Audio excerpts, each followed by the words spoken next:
That's helpful. Welcome, everybody. How's everyone? Awesome. Good. So let's take 1 other minute for people to join, and then we will kick off this this webinar. Are we starting to record it yet, Sam? Yeah. So we will also give a short notice and introduction about the fact that it's being recorded. But for everyone who's here, Patrick, Jacques, Ralph, also welcome Emile. This session will be recorded, and welcome everybody.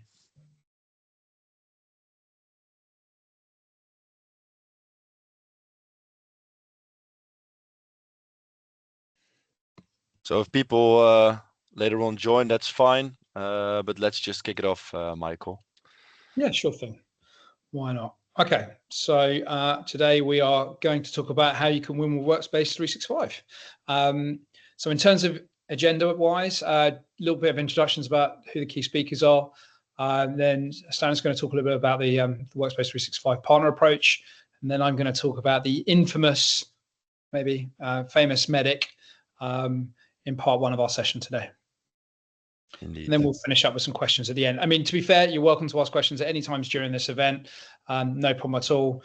As long as we're on track for time, then that's absolutely fine. If we do get a little bit behind, then maybe we'll just put them in the chat and we can answer them in the end. But we will just prompt you on that. Okay, so who am I? My name is Michael Davies. I'm Director of Go-to-Market at Aries Global Software. So first of all, who is Aries? So Aries is a strategic investor in Workspace 365. We are founded by ex-Snowflake people. For those of you who don't know who Snowflake is, it's one of the largest data analytics companies in the world. The people that founded Aries, Thibaut, Julian, myself shortly afterwards, we helped the company grow in Europe from 0 to 500 million in revenue over 7 years, I think it was in total, going from 0 to, well, I think it was 200 employees in the UK by the time I left, about 500 across Europe. So very, very fast growth.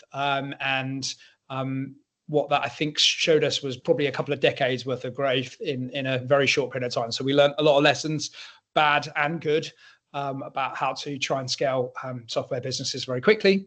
And what we're actually doing with Aries is bringing that expertise and knowledge to help the companies that we invest in to grow faster and more capitally efficient. So that's a bit about Aries.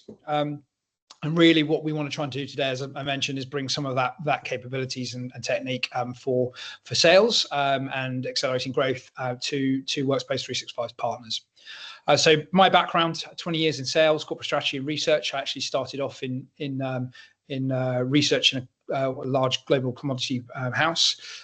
So kind of have that background, but then I wasn't earning enough money. It's never enough, is it? So I switched into sales. For 7 years, I built one of the world's largest non-bank FX prime brokerages, trading billions of dollars a day in FX, and grew that from 0 really to 40 million a year of revenue over that 7 years running EMEA. I then moved to Snowflake, realized that the people that were actually making all the money these days without so much risk was the technology and software companies. So really good opportunity to move Snowflake and help them grow their financial services business. I was really focused on fintechs and so on, but landed banks like Barclays, NatWest, and so on, and did some very significant deals with some of those companies. So I've done very large transactions, but I've also done very small ones. So don't let you think that what we're talking about today isn't relevant for both ends of that spectrum. I think I'm helping a lot of our portfolio companies with their sales, getting hands-on. And I recently closed a deal for $90K, $90, sorry, not 90K. So yeah, it's all still relevant. I'm also a borrower of technology. I have, I think my largest purchase was a trading technology platform, which was really $1 million a year contract. So I've sat on the other side and been sold to and witnessed what good looks like and what bad looks like. And I think that's been really helpful for me in my sales career, of always trying to think about what the person you're selling to really wants to get out of this conversation or this transaction or this piece of software, right? And that's different depending on who you're speaking to. So that's been really helpful for me as well. Yeah, I think... Sorry, clicking forward too many slides there. There we go. Sorry, Stan. No worries, no worries. I think very interesting to step into a buyer's perspective as well, if you talk about sales processes, Michael. So hello everyone, my name is Stan van der Brink. Less impressive slide than the last from Michael. But I think what's just mainly interesting is that I now work 4 years at Workspace 365, and I've been in a lot of different sales positions. So I started as an SDR, did a more account executive role, was the team lead of the SDR, and now doing partner sales. So have contact with a lot of direct customers, and now with our partners. Also have read a lot of books, Science of Selling, Spin Selling, Challenger Sale, a lot of all those things. And we personally also got the training from Michael about MEDDPICC, and it really challenged me, to be honest, in my whole sales process. So from a personal experience, I can tell that I'm excited for this training, and I hope that you guys also see the value in it. That about me. So about this webinar, before we kick it off, last month we also did a webinar together with Eric about communication simplified, where we told a story on how we simplify communication within our whole product, and also showed our newest release about the communities, which is a totally new feature within our hub. So you can find the recording in the chat if you missed it. And this webinar will also be recorded and can be watched back. As Michael said, if there's any question, drop it in the chat, and can be during the webinar. You don't have to wait for the end.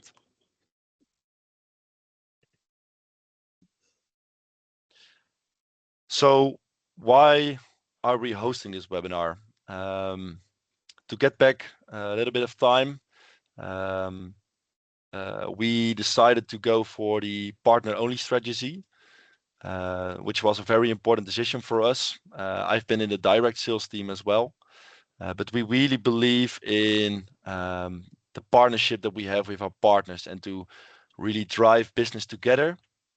And that's also one of the reasons why we're hosting this webinar. So from now on, I said we had a webinar last month on communication simplified. Today will be about MEDDPICC. Next month, we also have a webinar about MEDDPICC, and we will do such a webinar every month to inform you guys better and to see where we can help.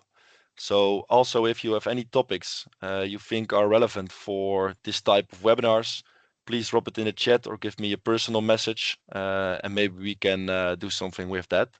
Because we are really here to help you out and to drive business together.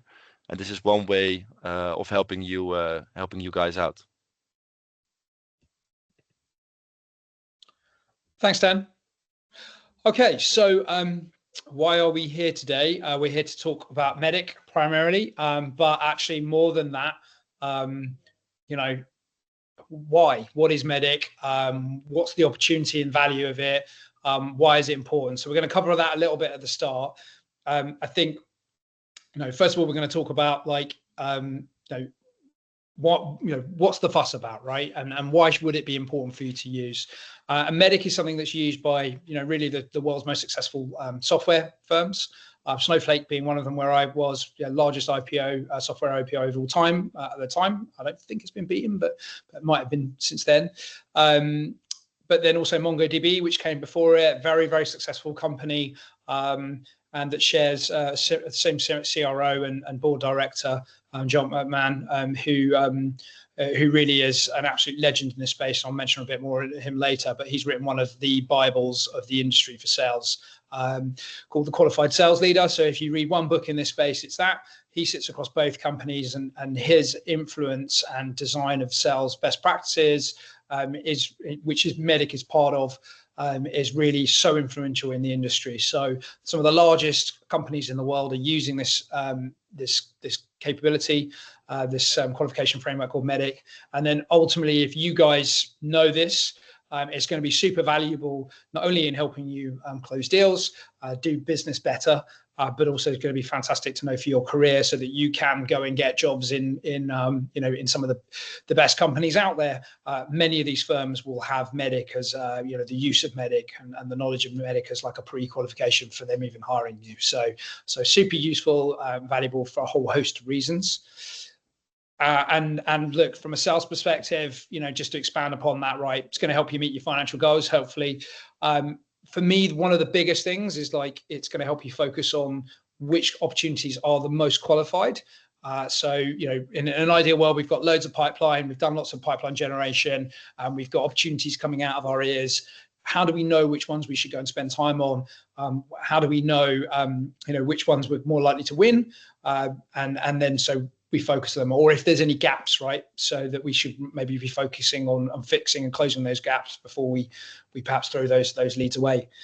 So it's going to help us shorten sales cycles, it's going to help improve our conversion rates, help us win larger deals, super important. Typically takes just as long to close a small deal as a big deal. I've experienced that many times in my life.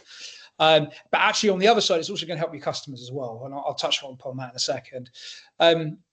But then look, not just from a sales perspective, from a sales management, from an executive management point of view, MEDDPICC qualification framework, ultimately it's going to help businesses understand what's the probability of a deal closing, and therefore they can better resource plan.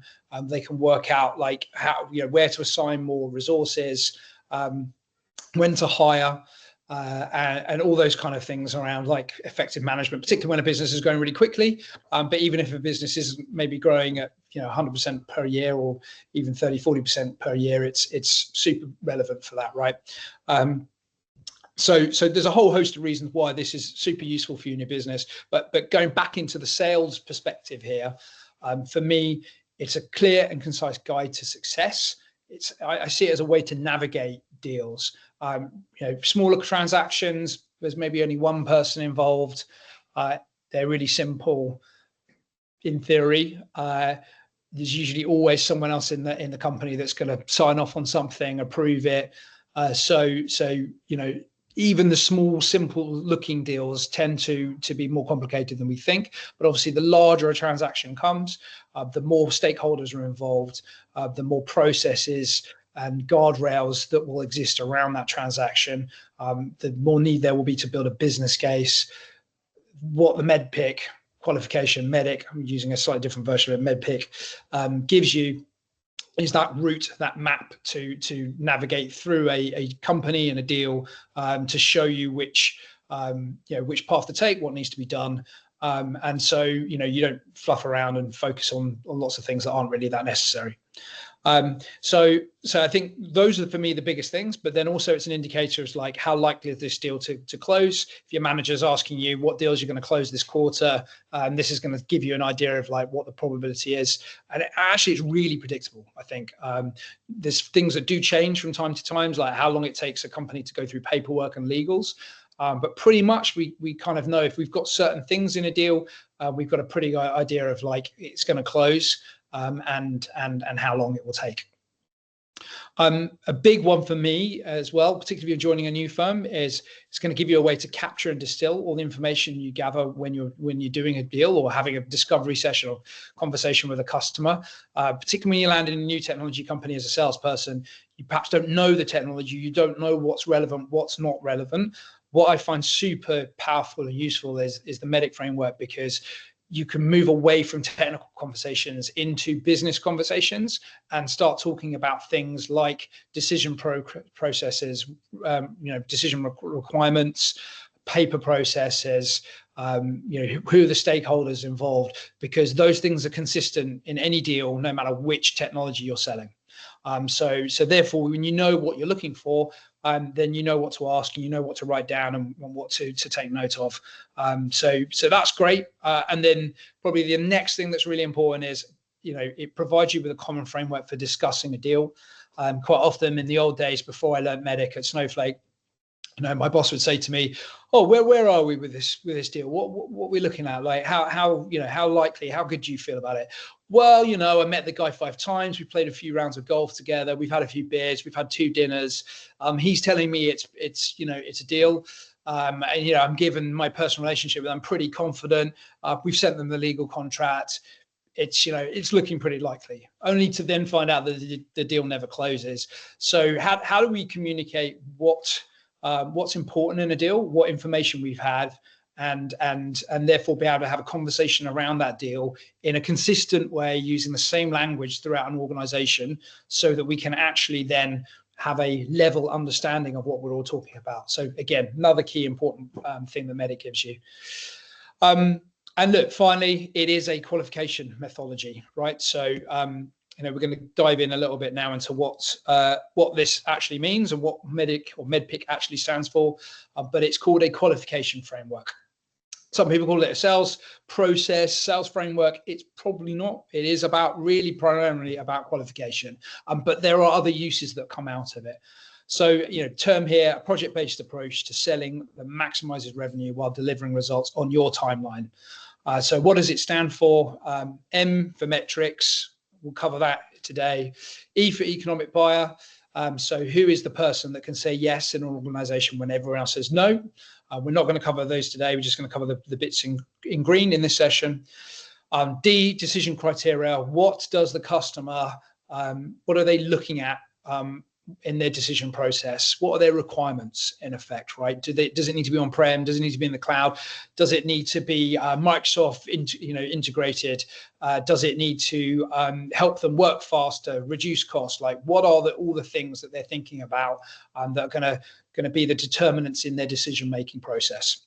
So then moving on to the next D, decision-making process, decision process. What is it? Are they looking to do a POC? Are they looking to do a demo? Who needs to be involved? You know, is there an InfoSec process? Is there a further legal review required? So most organizations will have a pretty defined view of that decision process. So it's really important for us to try and understand what that is. It's going to help us with time, but it's also going to make sure that we cover every single base in that decision process, so we don't get to the very last hurdle and suddenly realize we've missed something really important. You know, Steve in InfoSec said no because it doesn't tick this box, and we've already done the POC and we can't prove it, and that's now just going to waste 6 months where we have to go back and do some POC again. Happened to me a number of times in my life. With MEDDPICC, hopefully you can avoid that. Then there's the paper process. Many companies don't even have one. Super easy, some of the standard terms and conditions. Others have a whole army of this kind of stuff. Barclays, when I onboarded them, God forbid you ever have to go through Barclays paper process, bless them, it takes a year. And it was incredibly painful. Unfortunately, I've had to do Barclays paper process twice in my life. So that is 2 years of my life wasted waiting for Barclays to do their paperwork.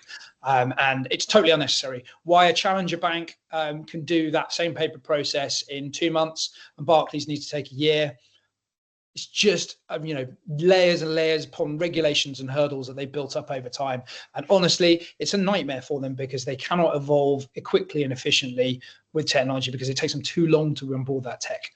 So I think it took Barclays, 2 years to stand up Snowflake and do all the paperwork. So long process. Other customers I've worked with have stood Snowflake up in 3 months, including paperwork. So, you know, that's one of the biggest challenges that these organizations have to get through. But also what's really critical for me is if someone said to me, hey, do you want to onboard Barclays right now? You know, if you're a small organization, I'd probably say no, because 1 year going to tie up my legal department and all my time trying to deal with that, probably not worth it, right? So it's going to help you understand which companies to focus on, opportunities to work and so on. Identification of pain we're going to cover in a minute, but ultimately pain is one of the biggest things that makes companies you know, change technology. And then the other thing we're going to cover today is champions. Champions ultimately are our sponsors within accounts that get our deals done for us. And then finally, competition. You know, who else are you up against? You're always up against someone. It could even be you're competing against do nothing. So really important to cover. And again, that'll be in next week's session. We've reordered it here on the right just to put it here in what order of priority. Pretty much we know we've got a potential deal if we've got pain, metrics, and a champion. If we've got those 3 things, we can pretty much we've got a good opportunity. We know we can move on and really spend some solid time on this, trying to get to the economic buyer, understand what they want, understand the decision criteria, the processes, and competition and so on sort of come last, right? But all really important. Okay, so moving on. Many people will probably know what this is from. This is from The Wolf of Wall Street, a guy called Jordan Belfort, who, I'm not sure if he came up with this thing, but he certainly uses this, right? So lots of people will say, what's this about? Sell me this pen. Is it about trying to create demand? Is it about trying to be super enthusiastic and just enthusiastically selling, the pen that you have, shoving it down someone's throat? What this is actually about really is an opportunity to stop selling, to ask questions, and to try and understand what type of pen someone actually needs because they have pain. Maybe they don't have pain. Maybe they don't need a pen. Why would you try and sell someone a pen they don't need? You might be able to create some need, potentially. Maybe you've got a new type of pen that's going to solve problems they've got. Okay. Do they have problems that they didn't even know that they had because they didn't have this pen? Okay, now we're on to something. So what this really is about is trying to slow down, ask questions, identify need, identify pain, and sell to that pain, not pen, and pain. So ultimately with this, right, if you were to sit around a table with people, and if they even have pens these days, which quite often they don't, and you were to say, what pen have you got? You would see a variety of pens pulled out around the table. You would see Bics, you would see Mont Blancs, you might see Parker pens, you might see fountain pens, biros, pencils. The point being that everyone has a different pen, and they have that different pen because they have particular needs and preferences. And really our job as salespeople is to understand their needs and preferences and then sell them what they want.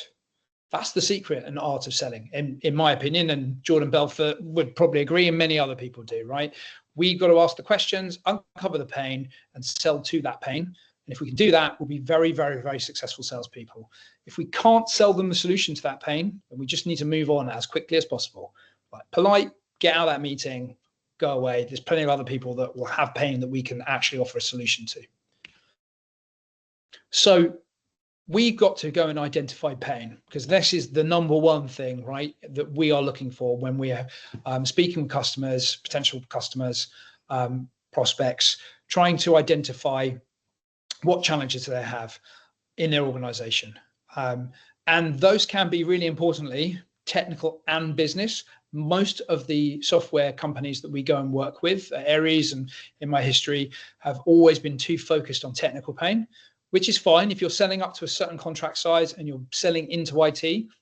Cool. Not always a problem to know what the business problems are underneath that or the implication of those pains. But actually, it's super important the larger that transaction goes. Why? Because someone up the line is going to be going, what's the ROI? What's the return on investment? What's the business case here? And quite often, technology people are terrible at buying technology. They don't really do the business cases very well, and it actually sits well above them. And that creates a lot of problems, right, for us, because our champion, we'll come on in a minute, is probably not a proper champion, doesn't know how to get big transactions done in the organization, and more importantly, doesn't understand what the business impact is of the technology pain that they have. So really super important to really get in. Do we really understand the pain? Do we understand the cost of no decision? Like, if we do nothing here, what could happen? Countless times, like someone said to me, the people I've managed, we've got this pain. This pain is, they spend 5 minutes logging on to their emails every day, and it's really annoying. Oh, right, okay. What's the business impact? No, don't know. Is it significant? Don't know. Chances are it's not, right? One person not being able to log on to their systems quickly, does that really matter? However, if you've got a large organization and they're all logging into their systems multiple times a day, and it takes ages to cause delay, and they can't find their files, and they can't access their apps, and each person in that large organization is spending 15-20 minutes a day.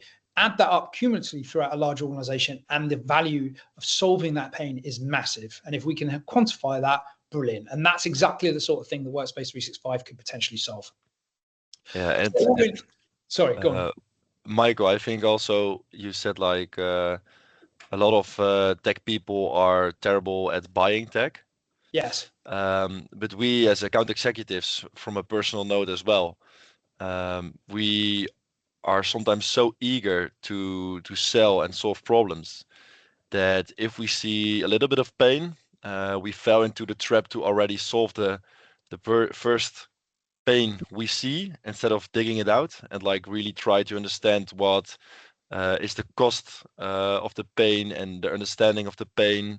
Yeah. What does it result to? So I think it's also in the end of account executives being really eager, which normally would be good. But if we see some pain, that we don't ask the extra questions to like really dig out what is the result of this pain, what is the result of the problem. Yeah, absolutely. And I think there's a lot of training that I end up doing for people is around like the art of discovery. So how to go in and dig out that pain, because we need to go deeper, right? Oh yeah, we've got this problem. Perhaps we've got overwhelmed IT support. We've got dependencies on legacy technology, fragmented IT environments. Like, oh yeah, well, what's your problem in your company? Right? We've got fragmented IT environments. Oh great. What does that even mean? Like, and what does that actually mean to the business? Information overload, too many apps to access, IT notification white noise, poor user adoption, underutilized tech investments, password fatigue. All of these things, interestingly, are major problems in organizations, problems that actually Workspace 365 solves. But so what? Like, if I go to my boss and I say, oh yeah, I've got this massive problem right now, it takes me too long to log into my applications, or I can't find them, right? So what? Why is that important? Like, what's the actual impact on the business?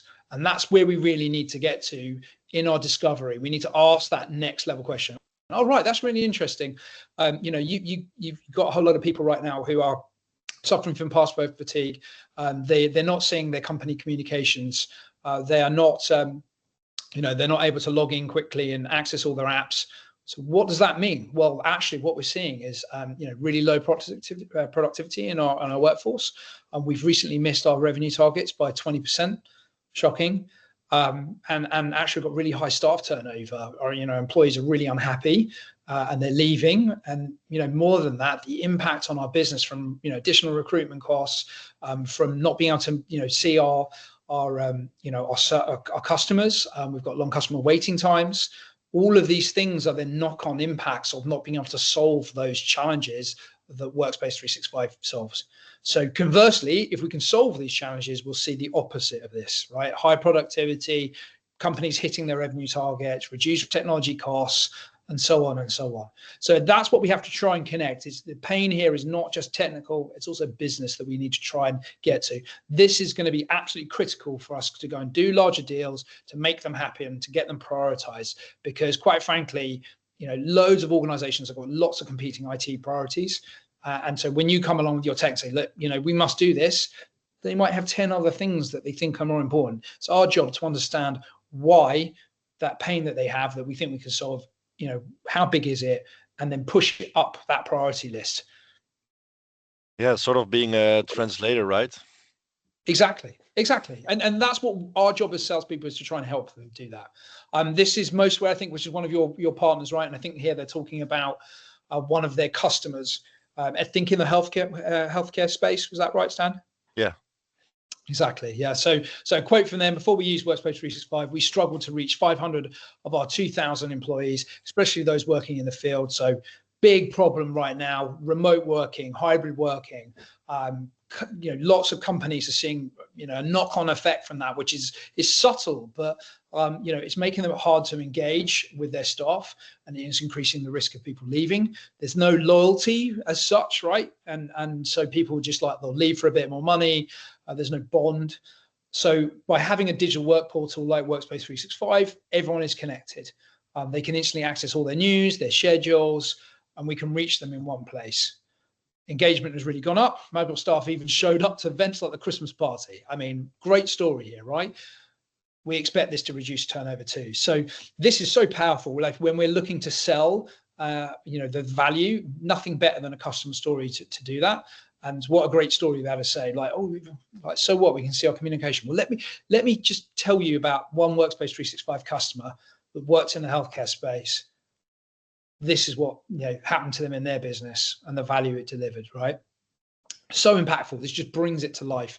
And the elements here are they had technical issues and business problems. And with Workspace 365, they solved those technical problems and then delivered business benefits, right? And if we can do that and bring those things together, then we'll be much better sellers. So I mentioned him earlier on, John McMahon, a legend on the board of MongoDB and Snowflake, 5 times CRO. I don't think anyone has done it that number of times to as many companies, successfully large companies as he has. And he has written this book, Qualified Sales Leader. So absolutely legend. And yeah, hopefully at some point we might get him to work with Aries, working on it. But yeah, so some great questions that he's put forward here, which I think would be really useful. So can you quantify the pain? How much is it costing the company? We'll come and talk about metrics in a second. Or is it an opportunity for growth? How much value will be created? Who specifically is impacted? Great question to find out who else in the business we need to go and meet. What will be impacted? The business, right? We don't solve this problem. What's the potential impact on the company? We're going to lose staff. We're going to spend more on IT. We're going to have more IT support tickets, backlogs, and so on. And then what are the implications and the consequences of not solving these pain? Exactly what I've just mentioned here. And then really critical here, why are we uniquely positioned to solve their pain versus anyone else or any other technology? This is the most critical part of something called command and message. I'm going to cover a bit of this in the next session we do. For me, command and message, companies like Force Management are basically charging millions to teach these large organizations this capability, and we're going to be giving it away for free, or at least part of it, in the next session. So do tune in for that. But ultimately what this is going to show you is a way to talk about the value proposition of your product, solving your customers' pains, but doing it uniquely versus anyone else. That is how you're going to sell your product and beat your competitors. So just going into metrics, we've talked quite a lot about this so far, reaching up to this point, but what are metrics? These are any figures, quantifiable, measurable results, right, that customers perceive as value. And actually it works on both sides. We need to look for metrics on the problem side and also on the benefits. For example, it takes us 15 to 30 minutes a day logging into all these extra applications, finding our applications, finding our files. It takes us way longer to solve our customers' support tickets, like solve them because there's a massive backlog, because customers, individuals working in organizations can't solve these problems themselves. We're finding that we're only getting a 10% open rate on our HR emails. So important, critical communications are not being reached to staff. We are finding that our costs have risen by X, our revenue is falling by Y. All of these things are great metrics that we need to try and uncover to help us build our business case. So really important to do this at the start. The first meeting we get is the best time to uncover metrics, because at that point, customers are easy and eager to share because they want information out of you. You can ask them some questions and they will give you that information. And this information is absolute gold. This is going to help us increase our deal sizes and increase the probability that we can actually close these deals. And a really good example, just to talk this through, let's say you've got a problem at one of your customers, like he tells you he's got this big issue. If we can find out the size of that issue, it's taking 10 members of staff who are on 50 grand a year FTE, right? So that's a $500,000 a year problem, let's say. We've now got a size and value to that problem. We know it's significant. It's likely to get prioritized within that business. We can solve it and we can deliver 500K of benefits or more, right? That means that we can charge 100 grand, 250 grand, right, for our product. This has now put us in a really strong position where we know we can size a contract to a size where it's still a great ROI for our customer. Super, super valuable, particularly if you've got like a volume consumption-based contract, basis that you work on. So really important to ask those questions to get into that. Hey, you've got this plan. All right, how many people in an organization do affect? All right, how would you measure the success? You say that this goes slowly, it takes you 2 days to do this. How fast would you like it to ideally work? These are the kind of questions we need to get into and ask when we're doing our discovery, when we're meeting with our prospects. So some great Workspace 365 metrics we can talk about. One of the big value propositions for this product, right, and super relevant to companies where employees are either not productive or they're absolutely overloaded with work, long waiting lists to see customers, or where time is money, right? Lawyers, accountancies, professional services firms. So, Workspace 365 gives us back 10 to 20 minutes per employee per day, because they don't need to search for their passwords. They don't need to search for an application. They don't need to search for information. So super important there. Our healthcare clients' news items are read much better using Workspace 365. I think there's at least a 20% improvement. So even better here, if we could then go on and talk about, well, we've seen a 10% reduction in staff turnover. Great, right? You can put a value to that. We've grown from 6,000 to over 13,000 workplaces, still supported by the same IT team, which are now less busy than before, New starters are fully up and running 4 hours faster. Sport tickets per user have dropped by over 60%. And tool application adoption, should be wearing my glasses today, from day 1 means less shadow IT and less time spent searching. Okay, so some great metrics that you could use with your customers, really super powerful if you can learn those and you can communicate them to the prospects that you're talking to. Yeah, and as well, Michael, you said like how important it is to ask those questions to your customer, to like make metrics for them. In the beginning of this webinar, I also told like there's a whole book about Challenger Sale, and there's been a lot of research, and out of the research came the result that not always the salespeople that work the hardest or like have the biggest customers are the most successful, but mainly if you look at different verticals, different companies, and all other things that influence if someone would be successful, it came out that daring to like ask painful questions or to challenge a customer, so ask the uncomfortable questions, is one of the biggest influences if a salesperson is going to be successful. Yeah. And I try this out as well. And it feels a bit uncomfortable to like ask for those metrics first, but at the end, it's like it gets you a very valuable conversation, because it's in the benefit for the customer too, to like understand the value of what he's looking at. Yeah, it's so true. I think for me, my learning on all this, like, it's how to work more efficiently. That's the most important thing. And the second one is knowing how to build champions. If you can qualify a deal and work out how to navigate it really quickly to work out what you need to do, the minimum, and we always want to do more than the minimum, that allows us to be super efficient. And not a coach, but a real champion, right? Yeah, but on the champion side, so there's 2 parts to it, right? My learnings, like I've spent a lot of time in my history wasting time on deals, and where we didn't have a champion, but also where there wasn't enough pain, where I haven't done the right things, right? So MEDDPICC is going to help you guide you through that and be super ruthless and efficient with your time and know what to go and spend time on, right? Or if you're managing people, get them to stop wasting their time on deals. They're never going to win. And I see that so often in people that I've managed in my history and in myself.